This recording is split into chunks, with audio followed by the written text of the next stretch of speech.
예레미야 2장부터 26장까지는 예레미야의 남유다와 예루살렘을 향한 12편의 설교였었고, 이제 오늘 말씀은 예루살렘에 지금 사람들이 모여 있습니다. 예루살렘에 사람들이 모여 있는데 누가 모여 있냐 하면 여러 나라에서 사신들이 와 있어요.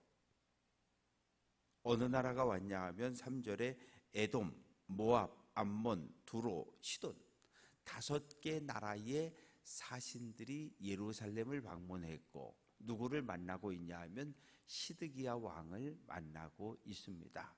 그런데 1절은 여호야김이라고 되어져 있고 3절은 시드기야를 보러 왔다 그러고 1절이 번역이 잘못됐어요. 그러니까 1절도 시드기야 왕이 다스릴 때 이렇게 번역을 해야 그것이 옳습니다. 지금 예루살렘에 모여서 군사동맹을 논의하고 있는 거예요. 군사동맹을, 내용은 뭐냐 하면 시드기야 왕이 주동이 되어가지고 5나라 왕이 모였는데, 뭐냐 하면 아야 이러고 살다간 이거 우리 다 어차피 망하겠다. 이 바벨론이 한 나라 한 나라 저렇게 다 공격해서 정복하고 굴복시키니 이거 이렇게 어떻게 살겠냐.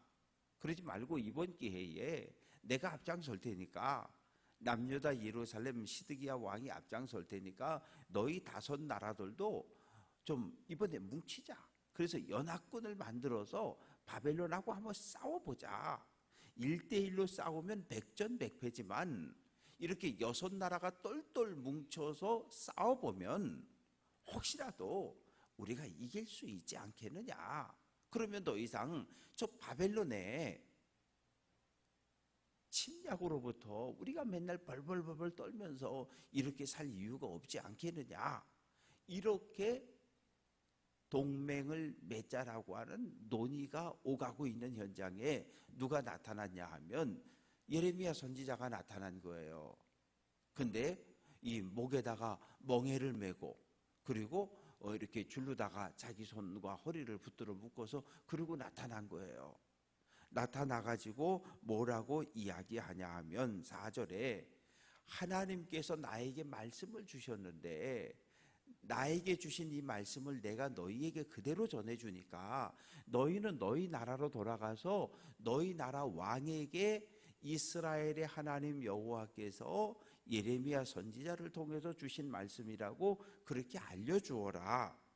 그 내용은 뭐냐 하면 5절, 나는 내 큰 능력과 나의 쳐든 팔로 땅과 지상에 있는 모든 사람과 짐승들을 만들었다.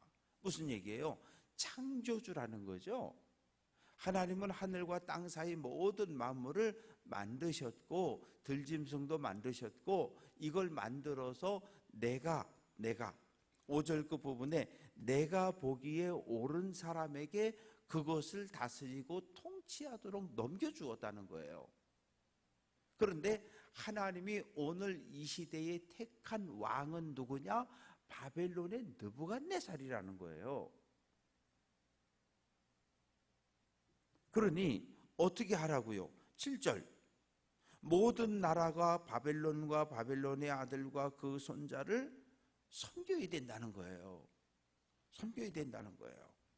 만약에 8절 말씀 보면 바벨론 왕 느부갓네살을 섬기지 아니하면 바벨론 군대가 공격하게 될 것이고 결국은 바벨론에게 정복을 당해서 다스림을, 통치를 받게 될 거다.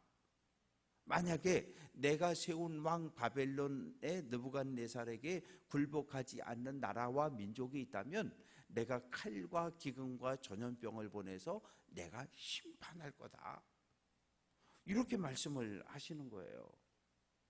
그러면서 9절부터 11절까지 말씀해 보면 속지 말라는 거예요.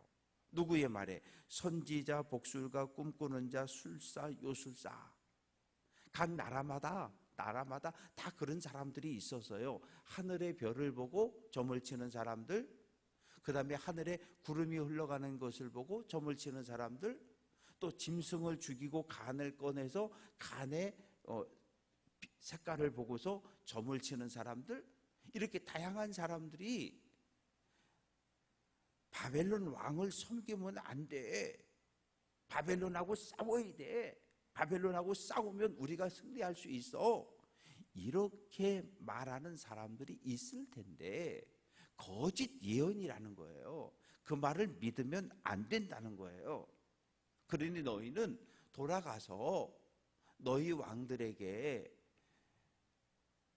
민족주의 의식을 가진 사람들이 거짓말로 왕의 귀에 좋은 말을 넣어주는 것을 절대로 믿지 말라는 거예요. 그러면서 12절 말씀 보면 예레미야가 시드기야 왕에게 이야기합니다. 왕과 백성은 바벨론 왕의 멍에를 목에 메고 그와 그의 백성을 섬기소서. 그러면 삽니다. 멍에를 메고 바벨론을 섬겨라. 그러면 산다는 거예요. 여기서 중요한 건 사는 방법을 가르쳐 준 거예요. 항복하고 포로로 끌려가면 살 거라는 거예요. 그렇지 않으면 하나님이 선택한 바벨론 군대에 의해서 전쟁으로 죽고 전염병으로 죽고 기근으로 죽고 결국 이 예루살렘은 폐허로 멸망으로 황무지로 끝날 거라는 거예요. 그러나 거짓 선지자들은 뭐라고 이야기합니까? 거짓 선지자들은 안 된다고. 하나님께서 예루살렘을 보호해 주실 것이고 하나님이 우리 민족을 지켜주시고 하나님이 구원해 주시고 보호해 주실 거니까 절대로 항복하면 안 된다고. 끝까지 싸우면 하나님이 우리를 구원해 주실 거라고. 아침 저녁으로 제사를 드리면 하나님께서 보호해 주실 거라고 내가 들었다고. 거짓 예언자들은 그렇게 예언하는 거예요. 그런데 15절 여호와의 말씀이다. 내가 거짓 선지자를 보내지 않았다. 하나님이 보내지 않았는데 거짓 예언을 선포하는 그들을 내가 심판하겠다고 말합니다. 그러면서 16절에 만약에 그들이 참 선지자라고 한다면 하나님께 기도해야 한다.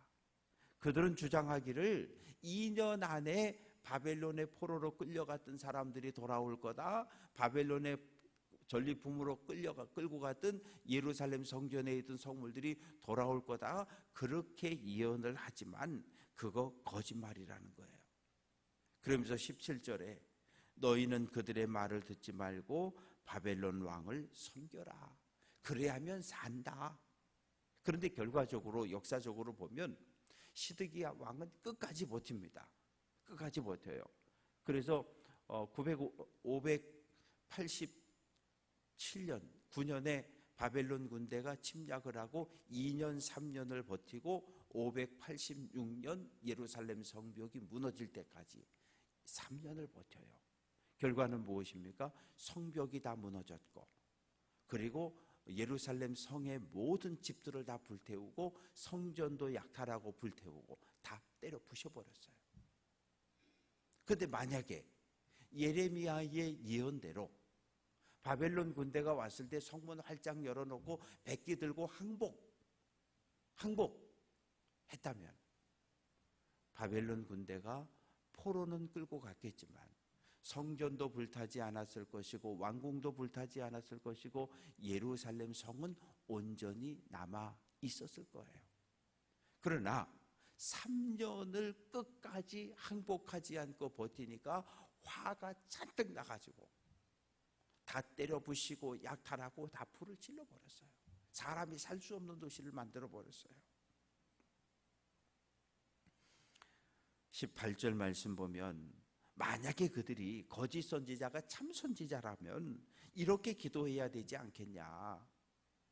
1차, 2차 침략을 통해서 올 때마다 예루살렘 성전에 있던 성물과 성구들을 전리품으로 가져갔어요. 왜냐하면 당시의 전쟁이라고 하는 것은 바벨론의 사람들이 믿는 신 마르독하고 이스라엘 남유다가 믿는 신 하나님과의 전쟁이라고 그렇게 생각을 했거든요. 그래 전쟁에 승리하면 우리 신의 힘이 더 세다고 생각했고, 그리고 상대방의 신전에 가서 신의 형상을 전리품으로 가져갔단 말이에요. 그래서 전쟁에 이겼어요. 1차, 2차 점령을 해서요. 성전에 들어가 보니까 아무것도 없어요. 왜? 언약궤는 없어져 버렸고 뭐만 있어요? 떡상이 있고 촛대가 있고. 그거 들고 갔어요. 또 마지막에는 어떻게 합니까? 예루살렘 성전 앞에 있던 두 기둥 야긴과 보아스, 이거 넘어뜨려 가지고 다 들두들고 깨 가지고 수레에 싣고 갔어요. 성전 앞에 있던 큰 노바닥, 이것도 두들겨 부셔서 싣고 끌고 갔어요. 번제단도 버쩍 들어서 끌고 갔어요.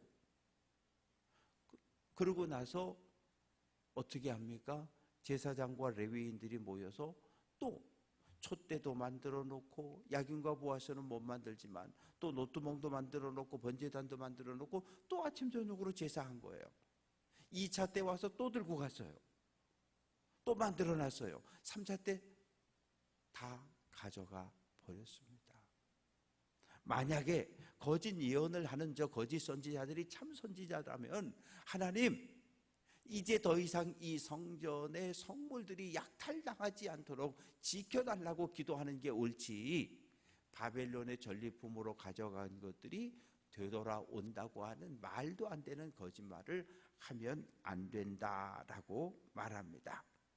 그러면서 22절 말씀 속에서 하나님께서 이렇게 말씀하셔요.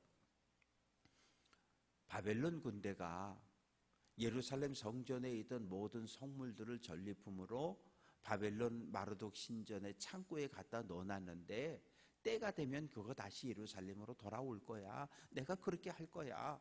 그런데 역사를 보면 70년 만에 바벨론이 바사 제국에 멸망당하고 고레스 왕이 칙령을 내리는데, 전쟁에 져서 포로로 끌려온 유대인들은 다 돌아가라. 돌아가서 너희 하나님 여호와를 위해서 성전을 건축하라.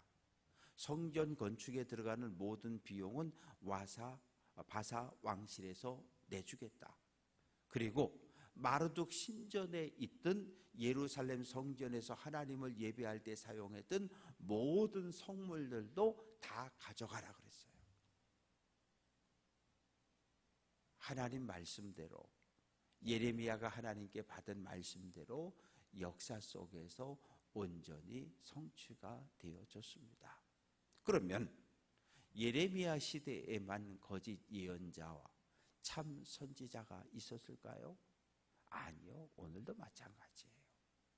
오늘 이 시대에도 참 목회자가 있고 거짓 목회자가 있고, 그리고 얼마나 이 땅에 많은 사이비 이단, 거짓을 말하는, 하나님의 말씀에 자기 생각을 갖다 보태는 수많은 이단들이 생겨나 있어요.